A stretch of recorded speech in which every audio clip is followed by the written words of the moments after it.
1 گھنٹے کے اندر اندر 7ویں دفعہ اس کا موبائل بجا تو تنگ آ کر اس نے موبائل ہی سوئچ آف کر ڈالا تھا۔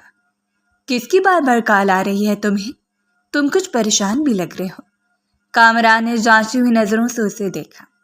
اذلان شاہ نے بیزاری سے بالوں میں ہاتھ پھیر کر اپنا غصہ کنٹرول کیا تھا۔ ڈیڈ کی کال ہے۔ 3 سال بعد واپس آیا ہوں میں، لیکن آج بھی وہ اپنی ضد پر اڑے ہوئے ہیں۔ اس کے لہجے سے تلخی چھلک رہی تھی۔ پاس سے گزرتے ہوئے ویٹر نے ڈرنک کا گلاس اس کے سامنے کیا تو اس نے گلاس اٹھا لیا۔ کامران نے تعصب سے اسے دیکھا۔ تم اپنے گھر بھی نہیں گئے۔ 3 سال بعد آج UK سے واپس آئے اور آتے ہی تم میری شادی میں شرکت کرنے کے لیے آ گئے۔ تمہیں اپنے ڈیڈ سے ملنے تو جانا چاہیے تھا نا؟ تمہاری ماں بھی تمہارا انتظار کر رہی ہوں گی۔ کامران جانتا تھا یہ ساری باتیں اسے کہنا فضول ہے، اور وہی ہوا۔ اذلان کاظمی کے چہرے پر سرخی بکھر گئی تھی۔ وہ ایک جھٹکے سے اپنی جگہ سے اٹھا۔ اگر تم نے وہی ساری باتیں کرنی ہیں تو میں ابھی اور اسی وقت یہاں سے چلا جاؤں گا۔ وہ مامشکل خود پر ضبط کر رہا تھا۔ اس کی گری آنکھوں میں نفرت چھلک رہی تھی، کسی انجانی وجود کے لیے نفرت۔ کامران نے افسوس سے اپنی وجہ دوست کو دیکھا۔ 6 فٹ سے نکلتا قد، بلیک کلر کی نفیس سے ڈنر سوٹ میں ملبوس وہ بے حد پرکشش لگ رہا تھا، اتنا کہ شادی میں موجود ہر لڑکی ایک بار تو ضرور اس کو مڑ کر دیکھتی تھی، مگر وہ تھا کہ ہر چہرے، ہر وجود سے لاتعلق تھا۔ دلہن کی گاڑی حال کے باہر آ چکی تھی۔ کامران نے عجلت میں اپنا گلاس ٹیبل پر رکھا۔ وہ دولہا تھا، اسے باہر موجود ہونا ہی تھا۔ اذلان کاظمی نے جیب سے موبائل نکال کر سوئچ آن کیا۔ اسے ایک ضروری کال آنی تھی۔ وہ زیادہ دیر فون سوئچ آف رکھ بھی نہیں سکتا تھا، لیکن فون آن کرتے ایک دفعہ پھر ڈیڈ کی کال اس کے نمبر پر آنے لگی تھی۔ جھنجھلا کر اس نے موبائل واپس ٹیبل پر پٹکا۔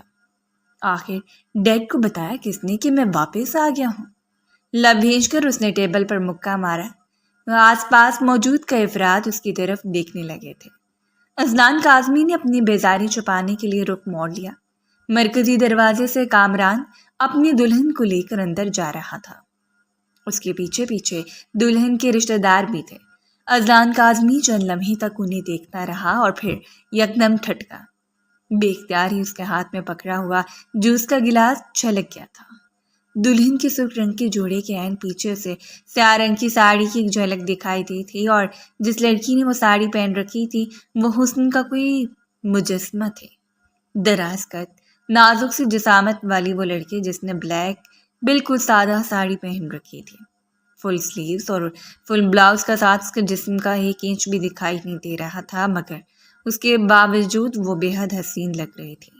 سہج سہج کے باریک ہیل پر قدم اٹھاتی وہ ایک ہاتھ سے اپنی ڈارک براؤن کرلز کیے ہوئے بالوں کو پیچھے دھکیل رہی تھی۔ اذلان کاظمی بے اختیار اپنی جگہ سے اٹھ کھڑا ہوا۔ لڑکی کے چہرے پر کوئی مسکراہٹ نہیں تھی، نہ ہی اس شور شرابے سے کوئی خاص خوش دکھائی دے رہی تھی۔ کامران دلہن کو لیے اسٹیج کی طرف بڑھا تو باقی تمام رشتہ دار بھی ہنسنے مسکراتے ایک دوسرے سے ملنے لگے تھے۔ صرف وہی تھی جو ہر کسی سے کترا کر دائیں طرف کو لگے ٹیبل پر جا بیٹھی تھی۔ اذلان کاظمی کی نگاہوں نے بے اختیار اس کا جائزہ لیا۔ وہ بار بار اپنے کندھوں کو ہلکا سا دباتی تھی جیسے شدید تھک چکی ہو۔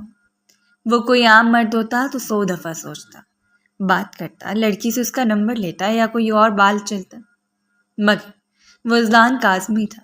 آج تو کوئی لڑکی اسے بھائی ہی نہیں تھی، اور اب جب بھاگ گئی تو اس نے دیر نہیں کی۔ جوس کا گلاس ٹیبل پر رکھتے ہوئے ایک جھٹکے سے اٹھ کھڑا ہوا، لیکن اس سے پہلے کہ لڑکی کی ٹیبل کی سمت جاتا کسی نے اسے پکارا تھا۔ وہ جھنجھلا کر پلٹا، مگر پلٹتے ہی اسے اپنے چہرے کے تاثرات درست کرنے پڑے۔ اس کے سامنے شہر کا جانا مانا بزنس ٹائکون دلاور جاوید کھڑا تھا۔ ارے اذلان صاحب، آپ کب UK سے واپس آئے؟ بڑی دھوم ہے آپ کے ریسرچ پروجیکٹس کی۔ آپ کو تو اپنی فلم بنا لینی چاہیے، جتنا آپ کا ایکسپیرینس ہے۔ دلاور جاوید نے بڑے اتفاق سے اس کے ساتھ ہاتھ ملایا تھا۔ اذلان بامشکل مسکرایا۔ اسے اپنی تعریف سننا کچھ خاص پسند نہیں تھا۔ جی انشاءاللہ، ضرور۔ ابھی تو UK سے واپس آیا ہوں، اس بارے میں پلان کروں گا۔ اذلان نے مڑ کر ایک نظر لڑکی پر ڈالی۔ وہ ابھی تک اپنی ٹیبل پر تھی۔ اسے بے چینی سے ہوئی کہیں وہ اٹھ کر چلی نہ جائے، لیکن دلاور جاوید نے اسے جانے نہیں دیا۔ مزید کوئی نئی بات چھیڑ دی تھی۔ وہ اذلان کاظمی سے متاثر نظر آ رہا تھا۔ یوں بھی UK ہونے کے باوجود پاکستان کی بزنس کمیونٹی میں اذلان کافی فیمس تھا۔ وہ اکثر ریسرچ پروجیکٹس کا حصہ بنتا رہتا تھا اور آئے روز ہی اخبارات اس کی تعریف میں کالم شائع کرتے تھے۔ وہ کوئی انجان چہرہ نہیں تھا۔ ارے آپ رکیں، مجھے آپ کو کسی سے ملوانا ہے۔ دلاور جاوید نے اسے بیٹھنے کا اشارہ کیا۔ اذلان کاظمی نے جھنجھلاہٹ بڑے انداز میں مڑ کر دیکھا۔ لڑکی اب اپنی کرسی سے اٹھ رہی تھی۔ اسے دلاور جاوید پر غصہ آیا، مگر وہ لڑکی کہیں اور نہیں گئی، وہ انہی کی سمت آ رہی تھی۔ اذلان کاظمی کی دھڑکنیں بے اختیار تیز ہوئی۔ جیب میں رکھا ہوا اس کا فون ایک دفعہ پھر بج رہا تھا۔ موبائل نکالا تو اسے ڈیڈ کے نمبر سے ایک میسج ریسیو ہوا تھا۔ تم میری کال ریسیو نہیں کر رہے اذلان، گھر واپس کیوں آنا نہیں چاہتے؟ انہوں نے مختصر سا سوال پوچھا تھا۔ اذلان نے اپنا سر جھٹکا۔ آپ کسی گنوار اور پینڈو بھانجے کی وجہ سے، جسے آپ نے میرے ساتھ باندھ رکھا ہے، جب تک آپ مجھے طلاق کی اجازت نہیں دیں گے میں گھر نہیں آؤں گا۔ جیسے ہی میں نے گھر میں قدم رکھا ڈائیورس پیپرز میں اپنے ساتھ لاؤں گا، اس پر سائن کر دوں گا۔ بس یہی صورت ہے میری واپسی کی۔ اگر قبول ہے تو ہاں کہیے، میں آج رات ہی گھر واپس آ جاؤں گا۔ میسج مکمل کر کے اس نے بھیج دیا۔ موبائل ٹیبل پر رکھتے اس نے سر اٹھایا۔ ایک مسحور کن خوشبو سے آ کر ٹکرائی تھی۔ وہ سحر زدہ سا ہونے لگا۔ سیاہ ساڑی میں لپٹی ہوئی نازک سی لڑکی ان کے عین سامنے آ کر کھڑی ہو گئی تھی۔ ان سے ملی اذلان کاظمی، اس لڑکی میں میری جان ہے، میرا بہت خاص رشتہ ہے اس کے ساتھ۔ دلاور جاوید نے انتہائی محبت سے اس کے گرد اپنا بازو پھیلایا۔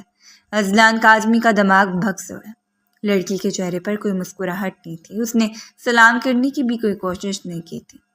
اپنی لمبی پلکوں کو چپکا کے اس نے بس ہلکا سے سر کو خمتیا تھا۔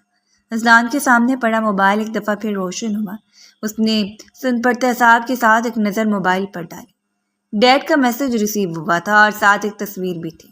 ٹھیک ہے، تم طلاق دے دو، ویسے بھی آبرو واپس حویلی جا چکی ہے۔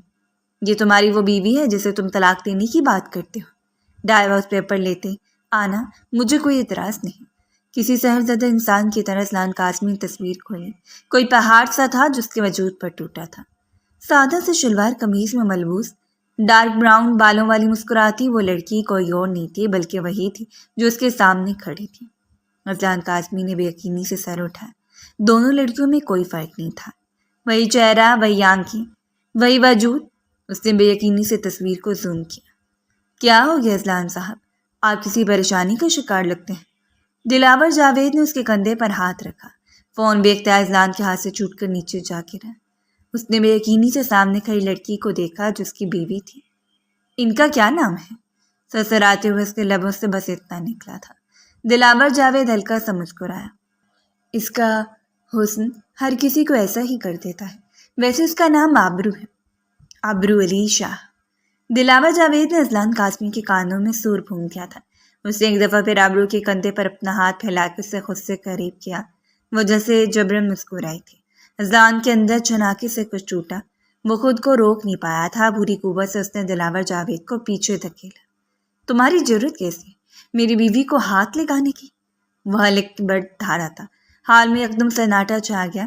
اس کی آواز پر ہر کوئی اسے مڑ مڑ کر دیکھنے لگا تھا۔ دلاور جاوید لڑکھڑا کر 2 قدم پیچھے ہٹا۔ اس کے چہرے پر سبکی پھیل گئی تھی۔ یہ کیا تماشا ہے؟ کیسی بیوی؟ کون سی بیوی؟ آبرو یہ شخص کیا کہہ رہے ہیں؟ دلاور کو یہ سب برداشت نہیں ہوا تھا۔ اس نے ایک جھٹکے سے آبرو کا رخ اپنی جانب موڑا، مگر اذلان کی برداشت گویا جواب دے رہی تھی۔ اس نے آبرو کو بازو سے پکڑ کر اپنی سمت گھسیٹا تھا۔ ہاتھ مت لگاؤ میری بیوی کو، میں پہلے بھی کہہ چکا ہوں، وہ غرا کر بولا تھا۔ سیاہ ساڑی والی وہ لڑکی بالکل کسی پتھر کے مجسمے کی طرح ساکت تھی۔ اذلان کو اس کا لمس محسوس ہوا۔ وہ اس کی سمت پلٹا، مگر اس سے پہلے کہ وہ کچھ کہتا اسی لڑکی نے زناٹے دار تھپڑ اس کے چہرے پر دے مارا تھا۔ سارے حال پر یکدم خاموشی چھا گئی۔ لوگ مڑ مڑ کر یہ تماشا دیکھنے لگے تھے۔ کس حق سے آپ مجھے ہاتھ لگا رہے ہیں؟ دور ہٹے مجھ سے، آخر ہیں کون آپ؟ آبرو نے ایک جھٹکے سے اپنا بازو اس کی گرفت سے آزاد کروایا۔ اس کی بڑی بڑی سنہری آنکھوں میں آنسو چمک اٹھے تھے۔ وہ بے اختیار اپنے بازو کو مسل رہی تھی جیسے اسے اذلان کاظمی کے لمس سے تکلیف پہنچی۔ تم میری بیوی ہو آبرو، نکاح ہوا تھا ہمارا 3 سال پہلے۔ میں اذلان ہوں، اذلان کاظمی، کیا بھول گئی ہو؟ اذلان تیزی سے اس کے سامنے آ کر کھڑا ہوا تھا۔ وہ قدموں سے ذرا سا چھوٹی تھی، اذلان کی بات اس کی ساکت وجود میں اسے درار سے ابھری تھی۔ وہ لڑکھڑا کر 2 قدم پیچھے ہٹی۔ میں کسی اذلان کاظمی کو نہیں جانتی، دور ہٹ جاؤ مجھ سے، اور آئندہ کبھی میرے پاس مت آنا، لڑکھڑاتے لہجے میں کہتی ذرا سا پیچھے ہٹی تھی۔ شاید اس کا لمبا پہلو ہیل کے نیچے آیا کہ ہلکا سا لڑکھڑائی۔ اذلان کاظمی بے اختیار آگے بڑھا تھا، مگر اس سے پہلے کہ اسے سنبھالتا، دلاور جاوید نے آگے بڑھ کر آبرو کو سہارا دے دیا تھا۔ چلے یہاں سے پلیز، میں ایک اور لمحہ بھی یہاں نہیں رہ سکتی۔ اس کی بھیگی آواز اذلان کی سماعتوں سے ٹکرائی۔ وہ دلاور کو وہاں سے جانے کا کہہ رہی تھی۔ اذلان کے دل پر گویا کسی نے پاؤں رکھ دیا۔ آخر یہ سب کیا چل رہا ہے؟ یہ میری بیوی ہے، تمہیں میری بات کیوں نہیں سنتے؟ وہ ایک دفعہ پھر دھاڑا۔ دلاور جاوید نے مڑ کر ایک نیلمتی نگاہ اس پر ڈالی۔ آس پاس لوگوں کا پورا مجمع جمع ہو چکا تھا۔ اذلان نے اپنی دونوں مٹھیاں بیندھ کر خود کو کچھ کہنے سے روکا۔ یہ اس کی دوست کی شادی تھی، وہ اپنے دوست کی شادی کو برباد نہیں کرنا چاہتا تھا۔ وہ پہلے ہی کافی تماشا کھڑا کر چکا تھا۔ ایک جھٹکے سے اپنا موبائل ٹیبل سے اٹھاتے وہ پلٹا، مگر ساڑی والی وہ لڑکی گم ہو چکی تھی۔ دلاور اسے لے جا چکا تھا۔ لوگ تتر بتر ہونے لگے، تماشا ختم ہو چکا تھا۔ بے یقینی سے اذلان کاظمی نے موبائل پر نظر آتی اسکرین کو زوم کیا۔ وہی چہرہ، وہی آنکھیں، وہی گال میں پڑتا ہوا ڈمپل، یہ وہی لڑکی تھی۔ یہ میں نے کیا کر دیا؟ میں نے اس لڑکی کی تصویر کیوں نہیں دیکھی؟ صرف نکاح نامے پر دستخط کیوں کر دیے؟ وہ شدید پچھتاوے کی زد میں تھا، مگر اس کے سامنے ہزاروں سوالات اٹھ کھڑے ہوئے تھے۔ اگر وہ اس کی بیوی تھی تو دلاور کے ساتھ کیوں تھی؟ کیا رشتہ تھا اس کا اور دلاور کا؟ ایک نکاح کے ہوتے ہوئے دوسرا نکاح تو نہیں کر سکتی تھی؟ اور جتنا وہ اسے جانتا تھا، گاؤں میں رہنے والی ایک گنوار پینڈو لڑکی تھی۔ اذلان کاظمی نے بے بسی سے اپنے لب پینچے۔ اسے وہ فون کال یاد آئی جو نکاح کے سنتے اس نے اس لڑکی کو کیا تھا۔ آبرو علی شاہ کو مزید وہاں روک نہیں سکا تھا۔ موبائل اٹھاتے تیزی سے حال سے باہر نکل آیا تھا۔ اس کا رخ اپنے گھر کی جانب تھا۔ 3 سالوں بعد اذلان کاظمی اپنے گھر میں داخل ہوا تو زمان کاظمی اسے دیکھ کر ششدر رہ گئے۔ نماز پڑھتی زبیدہ بیگم سلام تک نہ پھیر سکی۔ ایسی بھی کیا ناراضگی ہے تمہیں اذلان؟ اگر تم اس رشتے سے خوش نہیں ہو تو طلاق دے دو، لیکن ہم لوگوں سے اپنا رشتہ تو مت توڑو۔ زمان کاظمی کی آواز آنسوؤں میں بھیگ گئی تھی۔ اپنے اکلوتے جوان بیٹے کے سامنے آج انہوں نے ہتھیار ڈال دیے تھے۔ اذلان کاظمی بے بسی سے اپنے ماتھے کو مسلا۔ یہ جو تصویر آپ نے مجھے بھیجی، کیا یہ واقعی وہ لڑکی ہے جس کے ساتھ میرا نکاح ہوا تھا؟ اس نے موبائل ٹیبل پر کھسکایا۔ زمان کاظمی کے چہرے پر الجھن پھیل گئی۔ تو پھر بھلا میں تمہیں کسی اور کی تصویر کیوں بھیجوں گا؟ یہ تصویر بھی میں نے صرف اس لیے بھیجی کہ شاید تم اپنا ارادہ بدل دو، لیکن فکر مت کرو، ہمیں کوئی اعتراض۔ ان کا جملہ ادھورا رہ گیا تھا۔ اذلان کاظمی نے ڈھال سے انداز میں ان کے سامنے صوفے پر بیٹھ گیا تھا۔ ڈیڈ، میں آج اس لڑکی سے ملا، لیکن ایک بالکل ڈفرینٹ حلیے میں۔ وہ کسی بزنس آئیکن کے ساتھ تھی۔ اس وقت سے میرا خون کھول رہا ہے۔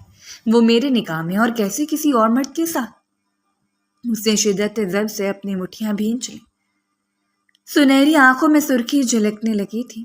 ڈیڈ نے حیرت سے آگے بڑھ کر موبائل اٹھایا۔ ایسا کیسے ممکن ہے؟ ابرو اس وقت اپنی حویلی میں ہی موجود ہے۔ وہ یہاں شہر آتی تو مجھے پتہ ہی ہوتا۔ میری بہن کی بیٹی ہے وہ حیران تھے۔ انہوں نے جیب سے فون نکال کر کال ملائی۔ چند لمحے وہ کسی سے بات کرتے رہے۔ دیکھا تمہیں غلط فہمی ہوئی ہے، ابرو اپنی حویلی میں موجود ہے، تم چاہو تو وہاں جا کے اسے ایک دفعہ مل لو۔ ان کے انداز میں امید جھلک اٹھی تھی۔ بند مٹھی کو لبوں پہ جمائے چند لمحے انہیں دیکھتا رہا۔ زبیدہ بیگم اس کے آنے پر خوشی سے نہال ہو رہی تھی، مگر اذلان فی الحال یہاں رکنا نہیں چاہتا تھا۔ جو سوالات اس کے اندر اٹھ رہے تھے، اسے ان کے جواب چاہیے تھے، تو اس نے آرام کرنے کی بھی زحمت نہیں کی۔ صرف اپنے کپڑے بدلے، سفید رنگ کا شلوار قمیض پہنا اور الٹے قدم میں کاظمی پیلس سے باہر نکل گیا تھا۔ اس کا رخ اس کچی پکی سڑکوں والے گاؤں کی طرف تھا، جس کی مٹی سے اسے وحشت ہوتی تھی، جہاں جڑے ہر رشتے سے اس کا دل گھبراتا تھا، کیونکہ وہ جدید دنیا کو پسند کرنے والا ایک ایلیٹ کلاس مرد تھا۔ اسے یاد تھا 3 سال پہلے جب اس کا UK کا ویزا کنفرم ہو گیا تھا تو وہ کتنا زیادہ خوش تھا۔ پورے خاندان میں اس کی ذہانت و وجاہت کے چرچے تھے، مگر وہ کسی کو خاص تک نہیں ڈالتا تھا۔ پہلے اسکول، کالج اور یونیورسٹی کا بہانہ بنا کر ہمیشہ خاندان کی تقریب میں جانے سے کتراتا آیا تھا، مگر اس روز جب وہ اپنا بیگ پیک کر رہا تھا، زبیدہ بیگم نے گویا اس کے سر پر بم پھوڑا۔ آج شام کو تمہارا نکاح ہے اذلان، تمہاری پھپھو کی بیٹی کے ساتھ۔ اماں کی آواز بجھی ہوئی تھی۔ وہ گویا کرنٹ کھا کر پلٹ۔ کیا مطلب ہے نکاح؟ آج رات کو میری فلائٹ ہے اماں جان۔ آپ فلائٹ اور نکاح کو ایک دوسرے کے ساتھ کنفیوز تو نہیں کر گئی؟ اسے اپنی ماں کی سادگی پر حیرت ہوئی تھی۔ جب ہی مسکراتے اس نے اپنی آخری چیٹ طے کر کے سوٹ کیس میں رکھی۔ زبیدہ بیگم نے گہری سانس لی۔ فلائٹ سے پہلے ہی تمہارا نکاح ہے۔ تمہارے بابا جان کا حکم ہے کہ تمہارے نکاح کر کے تمہیں UK بھیجا جائے گا، ورنہ تم باہر جا کر واپس نہیں آؤ گے۔ یوں بھی انہوں نے اپنی بہن کو زبان دی ہوئی ہے، کئی سالوں سے۔ اسلان قاسمی کا دماغ بھگ سے اڑا۔ اس نے ایک جھٹکے سے مڑ کر ماں کو دیکھا۔ ان کا رنجیدہ چہرہ بتا رہا تھا وہ جھوٹ نہیں کہہ رہی۔ وہ تیزی سے سیڑھیاں اترتا نیچے آیا جہاں سلمان قاسمی واقعی فون پر رشتہ داروں کو مدعو کر رہے تھے۔ یہ کیا مذاق ہے ڈیڈ؟ کیسا نکاح اور کس کے ساتھ؟ کون ہے وہ لڑکی جسے آپ نے میری شریک سفر کے لیے پسند کر لیا ہے؟ میں فی الحال ایسا کوئی تماشا نہیں چاہتا۔ وہ سخت غصے میں تھا۔ زمان قاسمی نے کچری ہوئی نگاہ اپنے ہوبرو بیٹے پر ڈالی جس کی آزاد منش فطرت انہیں اکثر ڈرا دیا کرتے تھے۔ نکاح تو تمہیں کر کے جانا ہی ہوگا اسلام، ورنہ تم میرا مرا ہوا منہ دیکھو گے۔ میری بیوہ بہن سالوں سے اپنے سسرال والوں کا ظلم و ستم برداشت کر رہی ہے۔ میں نے اسے زبان دی تھی کہ اس کی بیٹی کو اپنی بہو بناؤں گا، اور اب وقت آ گیا، وہ لوگ بس یہاں پہنچنے والے۔ اسلان قاسمی کا سارا خون سمٹ کر اس کے سر میں جمع ہو گیا۔ اسے دو ٹوک انکار کر دیا تھا، مگر اس کے انکار کے جواب میں زمان قاسمی نے واضح طور پر اسے ہر رشتہ ختم کرنے کی دھمکی دی تھی۔ ان کی زرد پڑتی رنگت دیکھ کر اسلان قاسمی کو کسی خطرے کا احساس ہوا تھا۔ وہ عرصہ دراز سے دل کے مریض تھے، جانتا تھا اگر ذرا بھی بات ان کی مرضی کے خلاف ہوئی تو انہیں دل کا دورہ پڑ جائے گا۔ اسے آبرو نامی اس لڑکی سے شدید نفرت محسوس ہوئی جس پر ہونے والے ظلم و ستم کی وجہ سے اسے یہ نکاح کرنا پڑ رہا تھا۔ ٹھیک ہے، میں کر لوں گا نکاح، لب بھینچ کر اس نے بے تاثر انداز میں کہا۔ گھر میں اکا دکا مہمان جمع ہو چکے تھے۔ وہ کسی کی بھی شکل دیکھے بغیر واپس اپنے کمرے میں چلا آیا۔ اس کا خون کھول رہا تھا۔ چند گھنٹوں بعد اس کی فلائٹ تھی۔ وہ خواب پورے ہونے جا رہا تھا جس کا اس نے ہمیشہ سے خواب دیکھا تھا۔ وہ بزنس کی ڈگری مکمل کر چکا تھا، صرف ایک اسپیشل کورس کے لیے UK جا رہا تھا، لیکن اب سب کچھ ختم ہوتا ہوا نظر آ رہا تھا۔ زبیدہ بیگم نے کمرے میں آ کر اسے مولوی کے آنے کی اطلاع دی تو اس پاٹ انداز میں قدم اٹھاتا نیچے چلایا۔ سامنے صوفے پر سرخ رنگ کی گٹری بنی اس لڑکی کو دیکھ کر اسے شدید نفرت محسوس ہوئی۔ اس نے لمبا سا گھونگھٹ نکال رکھا تھا، سرخ رنگ کے بھڑکتے ہوئے کامدار لباس میں۔ وہ کیا تھی، کیسی تھی؟ اسلان قاسمی نے نظر اٹھا کر بھی اسے نہ دیکھا۔ بس پاٹ انداز میں اس نے ہر اس صفحے پر دستخط کر دیے جہاں جہاں مولوی نے اشارہ کیا۔ دستخط مکمل ہوتے ہی وہ پین پھینکتے اٹھ کھڑا ہوا۔ میں نے آپ سب لوگوں کی خواہش پوری کر دی۔ اب میں کیا کرتا ہوں اور کیا نہیں کوئی مجھ سے سوال نہیں کرے گا۔ اس کی بات پر سب نے ٹھٹک کر اس کی سمت دیکھا۔ میں UK جا رہا ہوں۔ اگر آپ لوگ چاہتے ہیں کہ میں واپس آ جاؤں تو اس بوجھ کو میرے پیچھے روانہ مت کیجیے گا۔ اپنے اس تحفے کو اپنے پاس سنبھال کر رکھیں، کیونکہ مجھے ایسی گنوار اور پینڈو لڑکی نہیں چاہیے جسے میں اپنی بیوی کے طور پر متعارف نہ کروا سکوں۔ زہر گلتے ہوئے کہتے اس نے بس ایک نظر اس لڑکی کی طرف دیکھا جس کا جھکا سر مزید جھک گیا تھا۔ زمان صاحب نے بے اختیار ماتھے پر آیا پسینہ پہنچا۔ رشتہ دار دبی دبی آواز میں سرگوشیاں کرنے لگے تھے۔ زبیدہ بیگم نے اسے روکنے کی کوشش بھی کی مگر وہ رکا نہیں۔ نیچے ایک آرام سمجھ گیا تھا، پتہ نہیں کون چلا رہا تھا اور کس پر۔ اسلان قاسمی رکا نہیں۔ اپنا سوٹ کیس اٹھاتے وہ اسی رات قاسمی پہلے سے نکل گیا تھا۔ 3 سال اس نے UK میں اس طرح سے گزارے کہ گھر سے آئی ہر کال کو نظر انداز کر دیتا۔ زبیدہ بیگم کے آنسو، زمان صاحب کی بگڑتی صحت، کسی چیز نے اسے واپس آنے پر مجبور نہیں کیا۔ وہ آیا بھی تھا تو صرف اپنی مرضی سے اور اس شرط پر کہ اس لڑکی کو طلاق دے گا جس کی شکل تک اس نے نہیں دیکھی تھی۔ حویلی کی لوکیشن پر پہنچنا آسان تھا۔ اس حویلی میں اس کی پھپھو عرصہ پہلے بیاہ کر آئی تھی۔ گاڑی سے اتر کر اس نے حویلی کی بلند و بالا دروازے کو دیکھا۔ ان میں سے کوئی شخص مجھے پہچانتا بھی ہوگا یا نہیں؟ اس نے بے ہوشی سے بالوں میں ہاتھ چلایا۔ رات آدھی سے زیادہ گزر چکی تھی اور اس وقت حویلی کے اندر گہرا سناٹا چھایا ہوا تھا۔ اس سے پہلے کہ وہ دستک دیتا کھٹک کی آواز کے ساتھ دروازہ کھلا۔ اندر آ جاؤ صاحب جی۔ چوکیدار نے اسے دیکھتے ہی پکارا۔ وہ حیران ہو تو اندر چلا آیا۔ آپ کے آنے کی اطلاع حویلی میں پہنچا دی گئی تھی، آپ اندر چلے جائیں۔ چوکیدار نے مکان کے انداز میں اسے اندر جانے کا اشارہ کیا۔ وہ گاڑی کی چابی سے دیکھ کر خود اندر چلا گیا۔ پوری حویلی سناٹے میں ڈوبی ہوئی تھی، کوئی زیر رو نہیں جاگ رہا تھا۔ اسے تذبذب ہوا۔ اگر کوئی جاگ ہی نہیں رہا تو مجھے کمرہ کون دکھائے گا؟ اور ڈیڈ نے تو کہا تھا آرزو یہیں سی حویلی میں ہی ہے۔ اس نے بے اختیار چاروں طرف نظریں گھمائیں۔ اس کی قدموں کی آہٹ تھی یا کیا کہ ایک طرف سے ایک ملازمہ نمودار ہوتی دکھائی تھی۔ آپ کا کمرہ اس طرف ہے۔ ملازمہ کی آواز میں بھی کوئی تاثر نہیں تھا، مگر اذلان کو حیرت ہوئی۔ ان سب لوگوں کو تو مجھ سے نفرت کرنی چاہیے، لیکن میرے ڈیڈ کے کہنے پر بھی اتنی عزت دے رہے ہیں مجھے۔ ملازمہ نے اسے کمرے میں پہنچا دیا اور خود چلی گئی۔ صاف ستھرا سا کمرہ تھا، فرنیچر بھی قیمتی تھا۔ وہ نہا دھو کر فریش ہوا تو نیند ابھی کوسوں دور تھی۔ پتہ نہیں وہ کس کمرے میں ہوگی، مجھے اس سے ملنا ہے۔ وہ شدید بے قرار تھا۔ ملازمہ کھانا لے آئی تھی اور اب دروازے پر دستک دے رہی تھی۔ اندر آ جاؤ۔ وہ اٹھ بیٹھا۔ ہلکی سے آہٹ کے ساتھ دروازہ کھلا اور چوڑیوں کی چنکار اندر آئی۔ اذلان نے حیرت سے سر اٹھایا اور اپنی جگہ پر جامد رہ گیا۔ آنے والی وہی تھی، اس کی سکون کی قاتل۔ اتنی گرمی میں بھی اس نے گلابی رنگ کا کامدار بھاری بھرکم سے جوڑا پہن رکھا تھا۔ دوپٹے سے ماتھے تک گھونگھٹ نکالا ہوا تھا، ہاتھوں میں بھر بھر چوڑیاں پہنی ہوئی تھیں۔ اس نے ہاتھ میں کھانے کی ٹرے پکڑی تھی۔ ہائے اللہ، پکڑ بھی لیں کھانے کی ٹرے، اب تو میرے ہاتھ میں بھی درد کرنے لگے۔ وہ بولی تو اس کے لہجے سے دیہاتی پن چھلکا۔ اذلان کا دل ڈوبنے لگا۔ تم ابرو ہو نا؟ میری؟ اس نے دانستہ جملہ ادھورا چھوڑ دیا۔ ابرو نے یکلخت ہاتھ سے اپنا گھونگھٹ پیچھے کیا، اس کا دمکتا چہرہ واضح ہو گیا۔ اذلان کی نگاہیں بھی یقینی سے پھیلی۔ وہ دوپٹہ لبوں میں دبا کر ہنس رہی تھی۔ جی میں ہی ہوں آپ کی وہ۔ اس کا انداز بالکل بھی ایسا نہ تھا جو دل میں اتر سکتا۔ اذلان کی نگاہوں میں سیاہ ساڑی والی لڑکی گھوم گئی۔ شکل و صورت ایک تھی مگر انداز بالکل مختلف۔ وہ جیسے کھڑا تھا ویسے واپس بیٹھ گیا۔ آپ کو کچھ ہوا ہے جی؟ کیا میں آپ کا سر دبا دوں؟ ابرو نے یکدم گھبرا کر اس کا ہاتھ تھام لیا تھا۔ اذلان کو بے حد برا لگا۔ اس نے ایک جھٹکے سے اپنا ہاتھ واپس کھینچا۔ تمہیں شرم نہیں آتی؟ آدھی رات کو اس طرح میرے کمرے میں موجود ہو؟ کسی نے دیکھ لیا تو کیا سوچے گا؟ چلی جو یہاں سے۔ اس کا لہجہ نہ چاہتے ہوئے بھی سخت ہو گیا تھا۔ اس کا دل بری طرح سے ٹوٹا تھا۔ آرزو نے حیرت سے پلکیں چپکائیں۔ برا کیوں لگے گا جی؟ آپ تو میرے وہ ہیں نا، ہمارا تو نکاح ہوا تھا جی۔ اور اب تو امی جی کہہ رہی تھیں آپ کو عقل بھی آ گئی ہے۔ خالص دیہاتی لہجے میں اس کی معلومات میں اضافہ کر رہی تھی۔ اذلان شاہ نے لب کھینچ کر خود کو کچھ کہنے سے روکا۔ عقل آ نہیں گئی تھی، عقل چلی گئی تھی جو میں یہاں چلا ہے۔ ایک چہرے کے کئی لوگ ہو سکتے ہیں دنیا میں، لیکن ایک ہی نام؟ اس نے بے بسی سے پیشانی رکھ لی۔ وہ جو لڑکی اس کے دل میں اتر گئی تھی اس کا نام بھی تو ابرو ہی لیا تھا، دلاور نے۔ ایسا کیسے ممکن تھا؟ وہ ایک جھٹکے سے پھر سے اٹھا۔ تمہاری کوئی جڑواں بہن ہے کیا جو شہر میں رہتی ہو، بالکل تمہاری جیسی شکل و صورت والی؟ ایک خیال اس کے ذہن میں آیا تھا۔ ابرو نے معصومیت سے پلکیں چپکائیں۔ نہیں جی، میں ایک ہی ہوں۔ میرے پیدا ہونے کے بعد ابا کا تو انتقال ہو گیا تھا، پھر اور بچے اماں کے کہاں سے ہوتے؟ وہ پھر سے دوپٹہ دانتوں میں دبا کر ہنسنے لگے۔ اذلان کی برداشت جواب دے گئی تھی۔ اس جیسے میچور شخص کو ایسا بےہودہ مذاق کہاں سے پسند آتا؟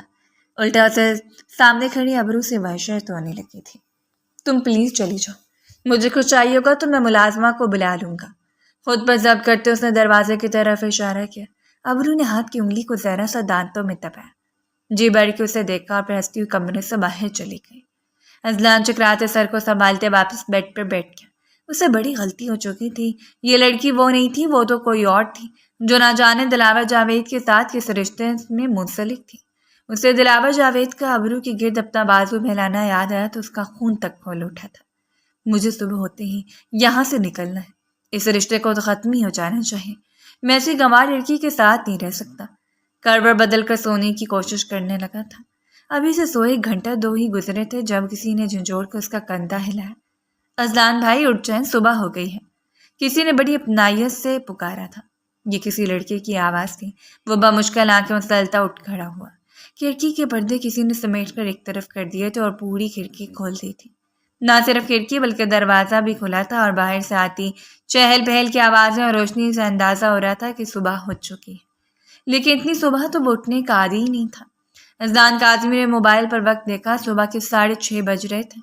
یہ گاؤں ہے اذلان بھائی، یہاں پر اتنی جلدی ہی صبح ہو جاتی ہے۔ آپ کو تہمینہ چچی نے بلایا ہے، کوئی بڑا ہی ملنسار قسم کا لڑکا تھا۔ دانت نکالتے ہوئے اس نے اذلان تک اطلاع پہنچائی۔ وہ کسل مندی سے اٹھ بیٹھا۔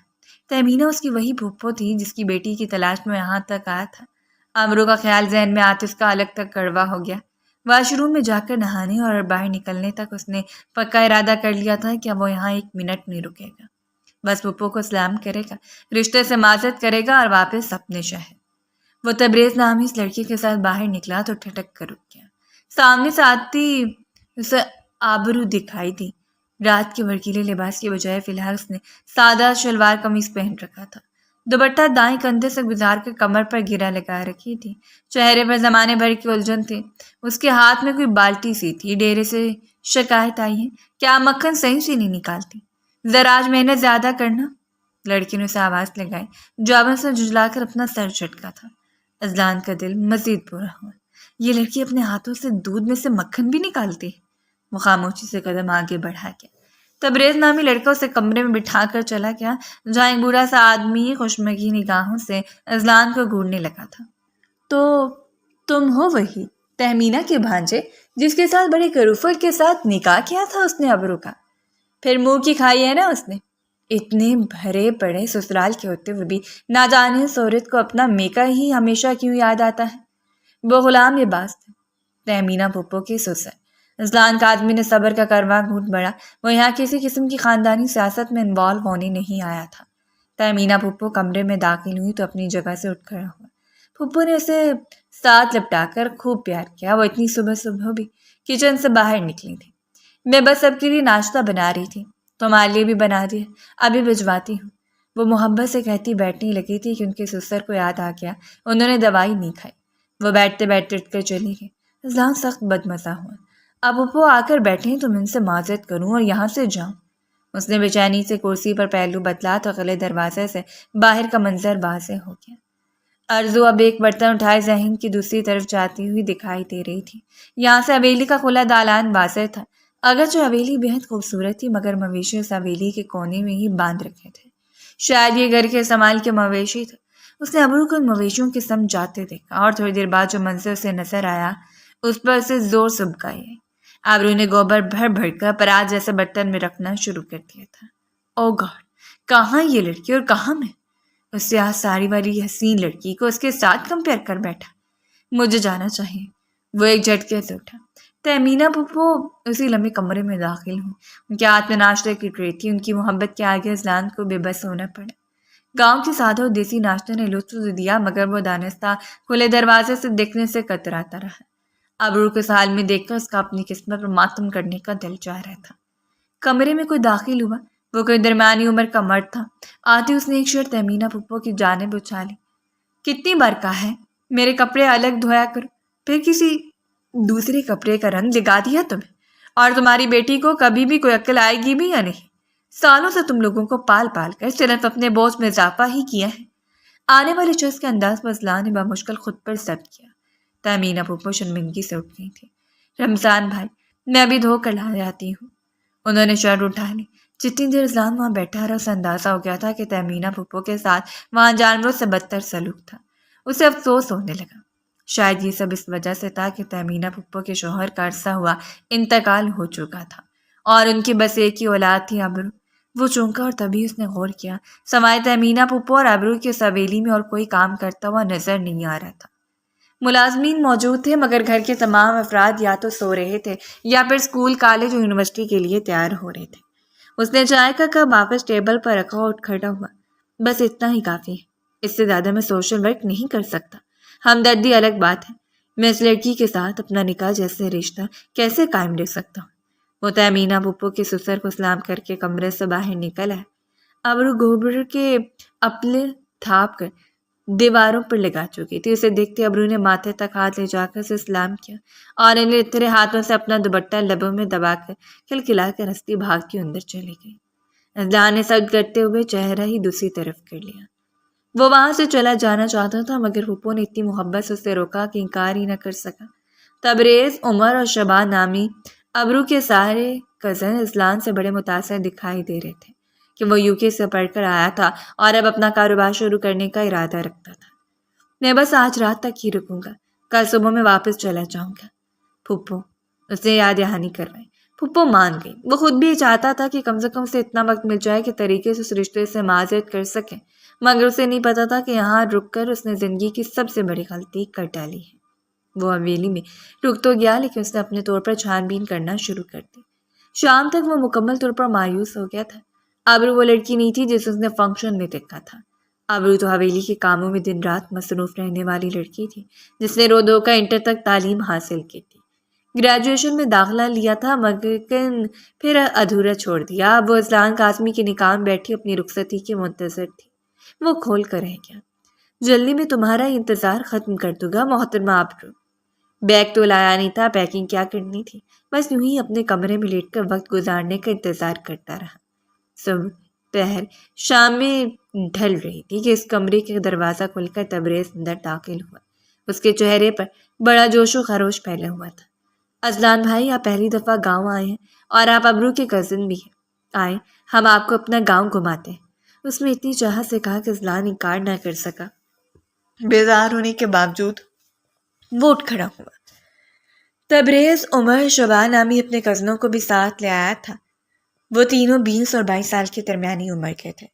اذلان خاموشی سے ان کے ساتھ گھومتا رہا۔ وہ کبھی اسے کھیت دکھانے لے جاتے تو کبھی ٹیوب ویل۔ جب شام کا اندھیرا پھیلنے لگا تو تبریز نے اذلان کے کندھے پر ہاتھ لگا۔ اذلان بھائی، اگر آپ ڈرتے نہیں تو ہم آپ کو بھوتوں والا ایک گھر دکھانا چاہتے ہیں۔ یہاں گاؤں میں ایک چھوٹا سا جنگل ہے، اس میں ہے۔ ساتھ ہی وہ کہکا مار کے ہنسا۔ ویسے شہر بابو ڈرتے بڑے ہیں۔ اذلان کو بے عزتی سی محسوس ہوئی۔ مجھے کسی بھوتوں والے بنگلے سے ڈر نہیں لگتا۔ دکھاؤ جو کچھ دکھانا ہے، پھر مجھے واپس بھی جانا ہے۔ وہ جی بھر کر اکتا چکا تھا۔ تبریز کے لیے اتنا اشارہ کافی تھا۔ وہ اسے لیے مختلف جگہوں سے گزرتے اس جنگل تک چلے آئے تھے۔ گھنے درختوں میں گھرا ہوا جنگل چھوٹا سا تھا۔ جب تک وہ وہاں پہنچے شام کا نیلگوں پن ختم ہونے لگا تھا۔ درختوں کے بیچ میں ایک پرانا مکان بنا ہوا تھا، جیسے کسی وقت میں اسٹوریج ہاؤس کے طور پر استعمال کیا جاتا ہو۔ عمر نے دروازہ کھولا تو سب سے پہلے اذلان ہی اندر داخل ہوا۔ اندر دھول مٹی تھی، گھر کا فرش لکڑی کا تھا۔ وہ چند قدم چل کر درمیان میں آ کھڑا ہوا۔ اس میں ایسا کی خاص بات ہے جو تم لوگ مجھے ڈرا رہے تھے؟ اس کا جملہ بھی ادھورا ہی تھا۔ طرح کی آواز کے ساتھ فرش پر بچھی لکڑیاں ٹوٹی اور وہ دھرام سے نیچے کئی فٹ گہرے گڑھے میں جا کے رہتا۔ اس کے گرتے شبان عمر اور تبریز کے لبوں سے ایک چھت پھاڑ کھینکا گونجا تھا۔ کیا حشر کیا ہم نے تیرے ساتھ شہری بابو؟ بڑا ڈاکہ ڈال رہا تھا ہمارے بڑے لالا پر۔ جس کی چیز کی طرف آنکھ اٹھا کر دیکھے ہم اسے بخشتے نہیں ہیں۔ تبریز نے گڑھے میں جا کر کہا، جہاں اذلان ٹوٹی لکڑی اور مٹی کے ڈھیر پر سے اٹھنے کی کوشش کر رہا تھا، اور وہ جم سے ٹرینڈ شدہ جسامت کا مالک تھا، اس لیے اس گہری چوٹ نہیں آئی تھی، ورنہ یہ گڑھا اس قدر گہرا تھا کہ اس کی ایک آدھی ہڈی تو ٹوٹ ہی سکتی تھی۔ لمبیش کے اس نے سر اٹھا کر دیکھا۔ تینوں لڑکوں کے چہرے پر شیطانی مسکراہٹ بکھری ہوئی تھی۔ یہ کیا تماشا ہے اور کس لالا کی بات کر رہے ہو؟ جھوٹے مکار ہو تم سب کے سب، وہ دانت پیس کر بولا تھا۔ لڑکوں کا کہہ ایک دفعہ پھر گونجا۔ وہ پیچھے ہٹنے لگے تھے۔ اب پڑے رہو اس گڑھے میں شہری بابو، سب یہی سمجھے گے کہ تم شہر واپس چلے گئے ہو، یہاں کوئی تمہاری مدد کو نہیں آنے والا۔ اذلان کی پہلی دفعہ رونگٹے کھڑے ہوئے، بے اختیار اس نے جائزہ لیا۔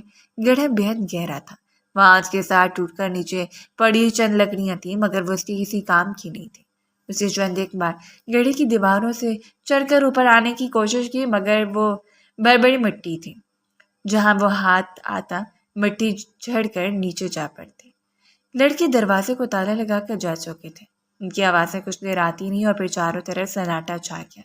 ہیبت ناک تاریکی چاروں طرف پھیلی تو اذلان کو کچھ بھی دکھائی دینا بند ہو گیا۔ اب اسے سچ مچ پہلی دفعہ فکر ہوئی تھی اور اپنے آپ پر غصہ بھی آیا۔ سالوں سے جم میں ٹریننگ کر رہا ہوں، کیا فائدہ ہے ایسے مسلس کا؟ میں خود کی جان بھی نہیں بچا پا رہا، آخر میں یہاں آیا ہی کیوں؟ اس نے بیزاری سے گڑھے کی دیوار پر ٹھوکر رسید کی۔ نہ تو وہ بزدل تھا اور نہ ہی کم ہمت۔ اس نے کوشش جاری رکھی مگر ہر بار واپس گڑھے میں جا گرتا، یہاں تک کہ اس کی حالت شدید خستہ ہو گئی۔ مسلسل گرنے کے باعث اس کی پسلیاں اور ٹانگوں میں شدید درد ہونے لگا تھا۔ نہ جانے کتنے گھنٹے گزر چکے تھے، اب اسے شدید پیاس بھی محسوس ہو رہی تھی۔ اذلان کو پہلی دفعہ بے بسی محسوس ہوئی۔ سیاہ ساڑی والی اس لڑکی کا اذلان شاہ کی نگاہوں میں حکومت اسے سختی سے اپنا سر جھٹکا۔ وہ نڈھال ہو چکا تھا، گڑھے کے فرش پر لیٹے ہوئے بس اندھیرے میں گھور گھور کر دیکھ رہا تھا، اپنی آنکھیں کھلی رکھنے کی کوشش کر رہا تھا، جب اسے عجیب سی آواز سنائی دی۔ بے اختیار اٹھ بیٹھا، یوں لگا جیسے کسی نے دروازے کے تالے پر کوئی زوردار چیز رسید کی ہو۔ اس نے یکدم زور سے پکارا، کوئی ہے؟ میں یہاں اندر گڑھے میں قید ہوں، پلیز اندر آؤ۔ اس نے پوری قوت سے آواز لگائی تھی۔ جواباً کوئی نہ بولا، ہاں البتہ تالے پر ضرب لگنے کی آواز میں اضافہ ہوتا گیا۔ دوسری یا پھرنے کی آواز آئی۔ اذان ٹوٹے جسم کے باوجود اٹھ کھڑا ہوا تھا۔ اس نے ٹارچ کی روشنی کمرے میں پھیلتی ہوئی دکھائی دی۔ پھر کسی نے گڑھے میں جھانکا۔ ٹارچ کی مدھم سے روشنی میں جو کچھ اذان کو نظر آیا اس کی سانسیں تک تھم گئی۔ وہ ابرو تھی، ٹارچ اسی کے ہاتھ میں تھی۔ چند لمحے تک اذان کو دیکھنے کے بعد خاموشی سے پلٹ گئی۔ وہ ایک لفظ بھی نہ کہہ سکا۔ وہ اپنا دوپٹہ اتار رہی تھی۔ دوپٹے کو درمیان سے پھاڑ کر اس نے آپس میں گرہ لگائی۔ وہ ایک لمبی سی رسی بن گئی۔ اس رسی کو اس نے اذان کی سمت اچھالا۔ وہ ساکت کھڑا تھا۔ جس لڑکی سے اسے نفرت تھی آج وہی اس کی مدد کرنے کے لیے آئی تھی، لیکن کیوں؟ لب بھینچ کر خود پر قابو پاتے اس نے رسی کو تھام لیا۔ ابرو نے رسی کا دوسرا سرا کھانچ کر دروازے کے ساتھ باندھ دیا تھا۔ اذان کاظمی کو بس معمولی سا سہارا چاہیے تھا، وہ سنبھل گیا۔ وہ چند لمحوں کے بعد گڑھے سے باہر نکل آیا تھا۔ وہ اس کے بالکل سامنے کھڑی تھی، دوپٹے سے بے نیاز، اپنی بڑی بڑی سنہری آنکھوں سے اذان کی طرف دیکھتی۔ وہ بالکل خاموش تھی۔ تھینک یو ابرو، تمہارے وہ خبیث قتلوں نے مجھے دھوکے سے یہاں پر پھینکا، ورنہ میں اس کا جملہ ادھورا رہ گیا تھا۔ وہ ایک جھٹکے سے پلٹی۔ تھینک یو کہنے کی کوئی ضرورت نہیں ہے، ہم مہمانوں کی قدر کرتے ہیں، اور جتنے وہ لوگ چالاک ہیں مجھے پتا تھا آپ کے ساتھ کچھ کیا ہوگا۔ وہ اپنے دوپٹے کی گرہ کھول رہی تھی۔ اذان ساکت رہ گیا۔ یہ لہجہ، یہ آواز وہ نہیں تھی جو اس نے حویلی میں آنے کے بعد سنی تھی، بلکہ انداز تو اس لڑکی کا تھا، اسی سیاہ ساڑی والی لڑکی کا۔ اس نے بے اختیار ابرو کی کلائی سے پکڑ سے اپنی طرف کھینچا تھا۔ دوبارہ بولو، وہی بات جو تم نے ابھی کی، یا کوئی اور بات؟ کچھ تو بولو۔ وہ پاگل ہو پڑنے کے قریب تھا۔ ابرو چند لمحے اس کی سمت دیکھتی رہی، پھر ایک دم گھبرا کر اس سے دور ہٹ گئی۔ اپنا ہاتھ اس نے کھینچ کر چھڑا لیا تھا۔ مجھے پریشان مت کریں، مدد کا یہ صلہ دے رہے ہیں آپ کہ رات کی تاریکی میں مجھے ہراساں کر رہے ہیں؟ جنگل میں خطرناک جانور بھی ہیں، اگر آپ کو حویلی جانا ہے تو آ جائیں۔ شائستہ نرم مگر دو ٹوک لہجے میں کہتی اپنا درمیان سے پھٹا ہوا دوپٹہ اپنے گرد لپیٹتی باہر نکل گئی تھی۔ اذلان شاہ ساکت سے باہر جاتا دیکھتا رہا۔ یہ محض اس کا لوزن تھا یا کچھ اور وہ کون تھی؟ بے اختیاری میں وہ اس کے پیچھے باہر پھینک گیا، مگر وہ باہر تاریکی میں گم ہو چکی تھی۔ جس تیزی کے ساتھ وہ آئی تھی اسی تیزی سے جا چکی تھی۔ وہ اندازے سے درختوں سے ٹکراتا واپس حویلی پہنچا، مگر وہاں پہنچنے تک وہ فیصلہ کر چکا تھا۔ اپنے رستے وجود اور اٹھتی ٹیسوں کو دباتے سیدھا تبریز کے کمرے میں پہنچا۔ وہ سکون سے سونے کی تیاری کر رہا تھا۔ اسے زندہ سلامت واپس آتے دیکھ کر ہکا بکا رہ گیا۔ اذلان نے بس نہیں کی تھی، اسے گریبان سے پکڑ کے گھسیٹتا باہر لے آیا۔ میں شہری ضرور ہوں، مگر تجھ جیسا بزدل نہیں کہ دھوکے سے پیٹھ پر وار کروں، اس لیے سب کے سامنے ماروں گا۔ اس نے پرزور انداز میں مکہ تبریز کے جبڑے پر جما۔ اس کے لبوں سے کرہ نکلی۔ اس کے چیخنے چلانے اور منت سماجت کی آوازیں سن کر ہر کمرے کا دروازہ کھلتا گیا۔ شعبان اور عمر بھی باہر نکلے۔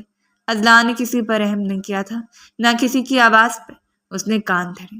اسے تبریز، شعبان اور عمر کو بلا دریک سب کے سامنے پیٹ ڈالا تھا۔ حویلی والوں کے چلانے میں اضافہ ہوتا چلا گیا۔ اپنے بھانجے کو نکالو یہاں سے، کس قدر کمزرف انسان ہے یہ، ہمارے ہی بچوں کو پیٹ رہا ہے۔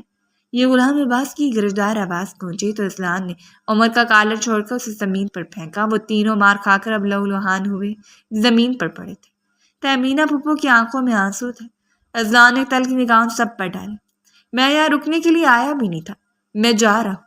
اس نے بالوں میں ہاتھ پھیر کر خود پر ضرب کیا تھا اور تبھی اس کی نگاہ ابرو پر پڑی۔ وہ کچھ پیچھے دونوں ہاتھ سینے پر باندھے خاموش کھڑی تھی۔ لمبے ڈارک براؤن بال جن میں کلس پڑتے تھے کمر پر بکھرے ہوئے تھے، سنہری آنکھیں اور جذبے سے خالی تھیں۔ اذلان چند لمحے سے دیکھتا رہا اور پلٹ کر حویلی سے نکلتا چلا گیا تھا۔ جو کچھ اس نے وہاں کر دیا تھا اب اتنا تو طے تھا کہ حویلی سے اس کا کوئی رشتہ رہنے والا تھا بھی نہیں۔ آدھی رات کے وقت گھر واپس پہنچا تھا۔ اپنا فون اس نے سوئچ آف کر دیا تھا۔ وہ جانتا تھا اب قیامت آنے والی ہے۔ صبح 10 بجے کے قریب اس کی آنکھ کھلی۔ سب سے پہلا کام اس نے شاور لے کر اپنے کپڑے تبدیل کرنے کا کیا تھا اور گاڑی کی چابی اٹھا کر نیچے چلا گیا۔ زمان صاحب نیچے لاؤنج میں فون کان سے لگائے بیٹھے تھے۔ ان کے چہرے پر ایک رنگ آ رہا تھا اور ایک جا رہا تھا۔ اذلان وہاں رکا نہیں، اسے پتا تھا کال کہاں سے ہے اور زمان صاحب کو کس قسم کی اطلاع دی جا رہی ہے۔ اسے تو بس ایک ضروری کام نپٹانا تھا، سو اس نے گاڑی سٹارٹ کی اور گاڑی کا رخ دلاور جاوید کے گھر کی طرف موڑ دیا۔ اس شہر کا جانا پہچانا بزنس ٹائکون تھا، سو وہ کہاں رہتا تھا؟ اذلان کا آدمی سے یہ بات چھپی نہیں رہ سکتی تھی، کیونکہ خود اذلان کا تعلق جس فیملی سے تھا جو شہر کے چند رئیس ترین افراد میں شمار ہوتے تھے، گاڑی دلاور کے گھر کے سامنے روکتے سے انتظار نہیں کیا۔ بغیر گارڈ کو اطلاع دیے وہ سیدھا اندر داخل ہوتا چلا گیا۔ کہاں ہے تمہارا صاحب؟ لاؤنج میں سے ایک ملازم نظر آیا جو چائے کی پیالی لے کر اوپر کمرے کے سمت جا رہا تھا۔ سارنگ کے پینٹ اور سفید ٹی شرٹ میں ملبوس اذلان کاظمی کو یوں خطرناک تیوروں کے ساتھ اپنے گھر میں آتے دیکھ کر ملازم کی تو ہوا سے اٹھ گئی۔ بے اختیار سے سیڑھیوں سے اوپر دیکھا اور اذلان کا جواب مل گیا۔ وہ دو سیڑھیاں ایک ساتھ عبور کرتا سیدھے دلاور جاوید کے کمرے میں جا پہنچا تھا۔ وہ لیپ ٹاپ سامنے کھولے کھڑا ہوا کوئی کام کر رہا تھا۔ آر پر اس نے دروازے کی سمت دیکھا۔ اپنے گھر میں اذلان کو دیکھ کر نہ وہ چونکا نہ پریشان ہوا، بلکہ اس کے لبوں پر بڑی بھرپور مسکراہٹ بکھر گئی۔ بڑے ڈھیٹ ہو تم، کیسے نکل آئے وہاں سے؟ سچ سچ بتانا، میں نے تو تمہیں مارنے کا پورا بندوبست کر دیا تھا۔ اذلان نے بے یقینی سے اسے دیکھا اور جیسے اسے سارا جواب مل گیا۔ تو تم ہو وہ بڑے لالا جس کی وجہ سے وہ لڑکے مجھے قتل کرنا چاہتے تھے، لیکن آخر کیوں؟ وہ قدم قدم چلتا دلاور جاوید کے سامنے آ کھڑا ہوا۔ دلاور نے لیپ ٹاپ بند کیا اور انتہائی سکون سے اس کی طرف مڑا۔ اب تک تو تمہیں جواب مل جانا چاہیے تھا، یہ ہے وہ وجہ؟ اس نے دیوار کی سمت اشارہ کیا۔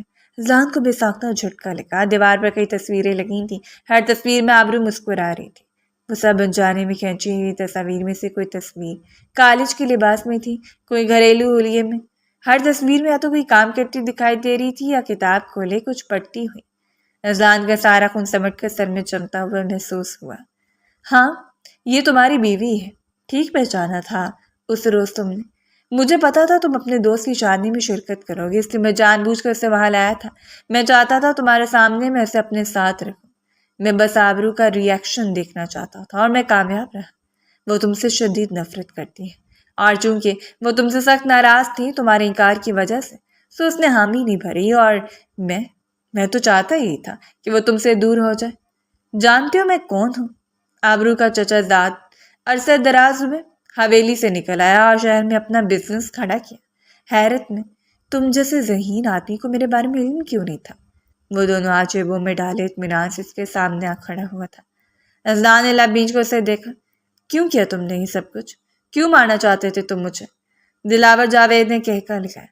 بس خواہ مخواہ جلد بازی کر رہا تھا، ورنہ جو تمہارے ساتھ تم وہاں لگا آئے ہو، اب تمہیں مارنے کی بھی ضرورت نہیں۔ تو میں خود ہی آبرو کو طلاق دینی پڑے گی، چونکہ تم دونوں کی رخصتی تو ہوئی ہی نہیں، اس لیے عدت کا بھی کوئی جھنجٹ نہیں۔ تمہارے طلاق دیتے ہی میں آبرو سے نکاح کروں گا۔ آف کورس میں سالوں سے اسے پسند کرتا ہوں، اس جیسی حسین لڑکی تو ہمارے پورے خاندان میں نہیں ہے۔ پتہ نہیں تمہیں کیوں ہیرے کی قدر نہیں کرنا ہے، لیکن اب وہ ہیرا تو صرف میرا ہوگا۔ اذلان کی برداشت ختم ہوئی، اس نے یکدم دلاور کو کالر سے پکڑ کے گھسیٹا تھا۔ دلاور کی مسکراہٹ سمٹی۔ طاقت میں اذلان اسے کئی درجے سے آتا تھا، مگر اس سے پہلے ہی کچھ کہتا اذلان کی جیب میں رکھا موبائل بجنے لگا تھا۔ اس نے فون باہر نکالا۔ ڈیڈ کی کال تھی، تہمینہ کا فون آیا تھا، وہ طلاق مانگ رہی۔ تم نے وہاں بہت تماشا کھڑا کر دیا تھا، اب ختم کرو اس سارے جھنجٹ کو۔ زمان صاحب کی آواز میں کرب اتر آیا تھا۔ اذلان نے سکون سے سامنے کھڑے دلاور کو دیکھا۔ ٹھیک ہے، میں طلاق دینے کے لیے تیار ہوں، لیکن میں طلاق یہاں نہیں دوں گا، بلکہ حویلی جا کر دوں گا سب کے سامنے۔ آپ تیار ہو جائیں، میں بس آ رہا ہوں۔ اس نے فون کاٹا اور تیز نظر دلاور پر ڈالی جو فتح مندانہ انداز میں مسکرا رہا تھا۔ اذلان جانے کے لیے پلٹا اور اسی لمحے مڑ کر اس نے ایک زوردار گھونسا دلاور کے چہرے پر رسید کیا تھا۔ یہ گھونسا اس لمحے کے لیے جب تو نے میری بیوی کو ہاتھ لگایا تھا۔ خود پر ضبط کرتے اس نے دلاور کو کہا، مگر وہ تو سرشاری کسی کیفیت میں کھڑا تھا۔ اذلان کا آدمی رکا نہیں، الٹے قدموں سینیاں اتر کر واپس چلا آیا تھا۔ زمان صاحب ڈائیورس پیپر بنوا چکے تو اذلان کے آتے ہی وہ سب حویلی کے لیے نکل پڑے۔ تم نے مجھے میری بہن کے سامنے شرمندہ کر دیا اذلان، مگر اب دیر مت کرنا، اب اس کی بچی کو آزاد کر دو، چاہے وہ اس کی شادی جہاں مرضی کرے۔ تمہیں ابرو جیسی نیک لڑکی کے ساتھ یہ سب نہیں کرنا چاہیے تھا۔ زمان صاحب شدید رنجیدہ تھے۔ اذلان نے کوئی جواب نہیں دیا، خاموشی سے گاڑی ڈرائیو کرتا رہا۔ اس کا چہرہ ہر قسم کے تاثرات سے عاری تھا۔ کئی گھنٹے کی ڈرائیو کے بعد گاڑی حویلی کے سامنے رکی تو زمان صاحب جھکے کندھوں کے ساتھ اندر پڑ گئے۔ زبیدہ بیگم بھی ان کے ساتھ تھی۔ وہ چند لمحے تک گاڑی کے ساتھ ٹیک لگائے کھڑا رہا۔ 3 سال پہلے سے زبردستی ایک انچاہے رشتے میں باندھ دیا گیا تھا۔ آج وہ یہاں سے رشتے کو انجام تک پہنچانے آیا تھا۔ سورج سوا نیزے پہ پہنچ گیا تھا، گہری سانس لے کے اس نے سن گلاسز اتارے اور حویلی میں داخل ہو گیا۔ اندر تو بری عدالت لگی ہوئی تھی۔ تہمینہ پھپھو مجرموں کی طرح سر جھکائے کھڑی تھی، باقی تمام افراد کرسیوں پر بیٹھے ہوئے تھے۔ غلام عباس گرج رہے تھے، یقیناً ان کے آنے سے پہلے ہی تہمینہ پھپھو کو دنک سنا چکے تھے۔ اذلان نے طاہرانہ نگاہ سب پر ڈالی۔ ابرو کے تینوں کزن سوجے ہوئے چہروں کے ساتھ موجود تھے۔ اذلان کو دیکھ کر ان کے رنگ زرد پڑ گئے۔ ابرو کی چچی جان، چچا، یہاں تک کہ دلاور بھی وہاں موجود تھا، غرض پورا خاندان ہی تھا۔ ابرو بھی اسے وہیں دکھائی دی۔ وہ سکڑ سمٹ کر کونے میں رکھی کرسی پر بیٹھی تھی۔ براؤن کلر کے سادہ سے شلوار قمیض میں دوپٹہ سر پر اوڑے وہ بے خیالی میں اپنے ناخن کو تر رہی تھی۔ لو، آ گیا تمہارا بھائی، اب بولو اس کو کہ ختم کرے اس رشتے کو جو تم نے اپنی مرضی اور چاہت سے جوڑا تھا۔ آخر دھتکار دیا تمہارے بھائی نے اور اس کے بیٹے نے تمہیں۔ غلام عباس نے کارے سے تہمینہ پھپھو کو مخاطب کیا۔ ان کی آنکھوں میں آنسو آ گئے۔ زمان صاحب نے اذلان کی طرف دیکھا۔ ڈائیورس پیپر نکالو اور طلاق دو ابرو کو۔ اذلان نے لب بھینچ کر ان سب کو دیکھا۔ سب کے چہرے خوشی سے کھل اٹھے تھے۔ میں یہاں پر آیا ضرور ہوں اپنے والدین کو لے کر، لیکن آپ سے کس نے کہا کہ میں اپنی بیوی کو طلاق دینے کے لیے آیا ہوں؟ بلکہ میں تو آپ سب لوگوں کے اوپر کیس داغنے آیا ہوں، میری بیوی کو حبس بیجا میں رکھنے، اسے زور زبردستی گھر کے کام کاج کروانے اور اس کی ماں کو بیجا ذلیل کرنے کے جرم میں، کیونکہ میں سب کچھ اپنی آنکھوں سے دیکھ کر کیا ہوں، اور میرے پاس تو یہ ثبوت بھی ہے کہ اس حویلی کے 3 لڑکوں نے مجھے قتل کرنے کی کوشش کی تھی۔ وہ صوفے پر براجمان ہوتے ہوئے انتہائی اطمینان سے بولا۔ سب کے چہروں کا رنگ یکدم زرد پڑ۔ یہ کیا بکواس ہے؟ تم نے کہا تھا تم طلاق دینے کے لیے آ رہے ہو، دلاور یکدم گرج کر بولا تھا۔ اذلان کی لبوں پر مسکراہٹ پھیل گئی۔ وہ تو میں نے صرف تمہیں چیک کرنے کے لیے کہا تھا کہ تمہارا ریاکشن کیا ہوتا ہے۔ میں ابرو کو طلاق نہیں دوں گا، بلکہ میں آج اسے یہاں آپ سب کے سامنے سے رخصت کروا کے اپنے ساتھ لے جاؤں گا۔ نہ صرف اسے بلکہ اپنی پھپھو کو بھی۔ بہت استحصال کر لیا آپ نے ان دونوں ماں بیٹیوں کا۔ جانوروں کی طرح وہ حویلی کے کام کاج کرتی رہی۔ جان بوجھ کر آپ لوگوں نے تہمینہ پھپھو کو کبھی بابا جان کے پاس نہیں جانے دیا۔ بھلا مفت کی ملازمت کون چھوڑتا ہے نا؟ وہ طنزی انداز میں سب کو دیکھ کر بولا تھا۔ دلاور کا مستن چل رہا تھا، اس کا منہ نوچ لے۔ وہ سب اپنی اپنی راگیں لاپنے لگے۔ اذلان کے چہرے پر بیزاری پھیلی۔ اس نے یکلخت ہاتھ اٹھا کر ان سب کو روکا تھا۔ میں یہاں کسی کی تقریر سننے کے لیے نہیں آیا، میں اپنی بیوی کو لے جانے کے لیے آیا ہوں، اور دنیا کا کوئی شخص مجھے روک نہیں سکتا، کیونکہ اگر روکا تو آپ لوگ سیدھا اندر جائیں گے، کیونکہ میرے پاس نکاح نامہ ہے۔ اسے جیب سے طے کیا ہوا نکاح نامہ نکال کر سامنے لہرایا۔ سب کے سب دنگ رہ گئے تھے، خاص طور پر زمان صاحب اور زبیدہ بیگم۔ انہیں اندازہ نہیں تھا ان کا بیٹا ڈائیورس پیپر کے بجائے نکاح نامہ اٹھا کر ساتھ لے آیا تھا۔ نہ جانے کون کیا کیا کچھ کہہ رہا تھا۔ تہمینہ بیگم یکدم اپنی جگہ سے اٹھی، ان کی آنکھوں میں خوشی کے آنسو تھے۔ اٹھو ابو، دیر مت کرو، تمہارے شوہر تمہیں لینے آیا ہے، جلدی کرو، ہمیں یہاں سے نکلنا ہے۔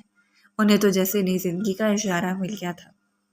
اذلان کو پہلی بار اپنی پھپھو سے محبت محسوس ہوئی۔ نہ جانے وہ کتنے عرصے سے ظلم کی چکی میں پس رہی تھی۔ ابرو نے کچھ نہیں کہا، بس ایک نظر اس نے اذلان پر ڈالی اور پلٹ کر اندر چلی گئی۔ وہاں ایک نہائی مجمع لگ چکا تھا۔ دلاور غصے سے چلا رہا تھا، مگر اذلان کو دیکھ کر اس میں اتنی جرأت نہیں ہو پا رہی تھی کہ وہ کوئی قدم اٹھاتا۔ زمان صاحب طریقے سے سب کے ساتھ بات چیت کر رہے تھے۔ اذلان چپکے سے ایک طرف سے نکل کر اندر کی سمت پڑ گیا۔ اسے پتا تھا ابرو کا کمرہ کون سا ہے۔ بے آواز کے کمرے میں داخل ہوتا سوٹ کیس میں کپڑے رکھ رہی تھی۔ آہٹ پر مڑی، اس کی آنکھوں میں آنسو تھے۔ مجھے سمجھ آ گئی ہے کہ تم نے سب کچھ کیوں کیا، مجھے آئینہ دکھانے کے لیے نا، ہے نا؟ تمہیں حویلی کے کام کاج کرتے دیکھ کر میں نے تم پر پینڈو لڑکی کا لیبل لگا دیا تھا، حالانکہ مجھے ایسا نہیں کرنا چاہیے تھا۔ ان سب چیزوں میں کوئی برائی نہیں ہے، وہ سب تو تم مجھے چیک کرنے کے لیے کر رہی تھی نا۔ وہ قدم قدم چلتا اس کے سامنے آ کر کھڑا ہو گیا تھا۔ ابرو نے سر جھٹکا، 2 آنسو اس کی آنکھوں سے ٹوٹ کر بکھر گئے۔ تو اب یقین آ گیا آپ کو کہ میں پینڈو اور گوار لڑکی نہیں ہوں، تبھی تو رخصت کروا کر مجھ پہ احسان کر رہے ہیں نا؟ وہ تلخ انداز میں کہہ اٹھی تھی۔ اذلان کے لبوں پر بے ساختہ مسکراہٹ پھیلی۔ اس نے بے اختیار ابرو کے دونوں ہاتھ تھامے۔ مجھے معاف کر دو ابرو، میں نے پہچان لیا ہے کہ ظاہری طور پر جو چیزیں متاثر کرتی ہیں ان کی کوئی حیثیت نہیں ہوتی۔ میری ذات کا گھمنڈ ٹوٹ گیا ہے. میں خود کو بڑا پرفیکٹ سمجھتا تھا، مگر اس رات مجھے میری جان بچانے کے لیے تم نہ آتی تو میں اپنی ذات کی تمام تر مضبوطی کے ساتھ وہیں مر جاتا. تمہاری جیسی گاؤں میں رہنے والی ایک انٹر پاس لڑکی نے مجھے بتایا کہ تم کتنی عظیم ہو، تم کتنی حسین ہو، اور تمہارا دل کتنا خوبصورت ہے. اس نے آہستگی سے ابرو کے ہاتھ پر بوسہ دیا. وہ ساکت رہ گئی. ایک جھٹکے سے اس نے اپنا ہاتھ واپس کھینچ لیا. اس کے لبوں پہ ہلکی سی مسکراہٹ پھیل گئی تھی. وہ اقرار میری مسکراہٹ تھی. اذلان نے گہرا سانس لیا. ویسے تم ایکٹنگ کمال کی کرتی ہو. وہ جو گلابی ڈریس پہن کر تم رات کو میرے کمرے میں آئی تھی اور وہ گوبر والے ہاتھوں سے دوپٹہ تم نے منہ میں دبایا تھا. او مائی گاڈ، اب تو مجھے وہ بھی حسین لگ رہا ہے. وہ جان بوجھ کر اسے چرا رہا تھا. ابرو نے اپنی مسکراہٹ لبوں پہ دبائی. وہ سب تو میں نے آپ کو تنگ کرنے کے لیے کہا تھا. 3 سال تک مجھے چھوڑ کر آپ چلے گئے تھے، کچھ تو حق میرا بھی تھا نا. وہ اپنی پیکنگ مکمل کر چکی تھی. اذلان نے اس کا سوٹ کیس تھام لیا. چھوڑ کر گیا تھا، اب تو لینے بھی آیا ہوں. آپ چاہے زندگی بھر مجھے سزا دیتی رہنا. اس نے مضبوطی سے ابرو کا ہاتھ تھاما. وہ جی بھر کے مسکرا اٹھی تھی. دونوں نے ایک دوسرے کو پہچان لیا تھا اور آنے والی زندگی وہ دونوں ایک دوسرے کا ہاتھ نہیں چھوڑنے والے تھے.